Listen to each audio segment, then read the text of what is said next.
എൻ്റെ പേര് ശാലിനി. ഞാൻ വെങ്ങാനൂർ ഗ്രാമപഞ്ചായത്ത് പ്രസിഡൻ്റാണ്. ഇന്ന് 21, 22, 23 തീയതികളിൽ വെങ്ങാനൂർ ഗ്രാമപഞ്ചായത്ത് 26, 27 സാമ്പത്തിക വർഷത്തിൽ പ്രോജക്റ്റ് വെച്ചുകൊണ്ട് നമ്മുടെ വെങ്ങാനൂർ ഗ്രാമപഞ്ചായത്തിലെ കുട്ടികൾക്കായിട്ട് സഹവാസ ക്യാമ്പ് നടത്തണം. ഈ കോവളത്തിൻ്റെ മനോഹരമായ തീരത്താണ് നമ്മൾ 3 ദിവസത്തെ സഹവാസ ക്യാമ്പ് നടത്തുന്നത്. കുട്ടികളുടെ സർഗാത്മകമായ ശേഷി വർദ്ധിപ്പിക്കുന്നതിനും സ്നേഹവും സാഹോദര്യം വളർത്തിയെടുക്കുക എന്ന ലക്ഷ്യത്തോടു കൂടി ഗ്രാമപഞ്ചായത്ത് നടപ്പിലാക്കുന്ന പദ്ധതിയാണ് ഇന്ന് ഇവിടെ ആരംഭിക്കാൻ പോകുന്നത്. നമ്മൾ ഇന്ന് രജിസ്ട്രേഷൻ ആരംഭിച്ച് കഴിഞ്ഞിട്ട് ആദ്യമായിട്ട് കുട്ടികളെ നമ്മൾ വിഴിഞ്ഞം പോർട്ടിലോട്ട് കൊണ്ടുപോവുകയാണ്.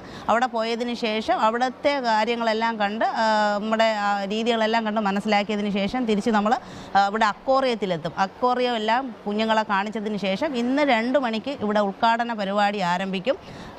3 ദിവസമായിട്ട് വിവിധങ്ങളായ അധ്യാപകരെ പങ്കെടുപ്പിച്ചുകൊണ്ടുള്ള ക്ലാസ്സുകളും ഇവിടെ ആരംഭിക്കും.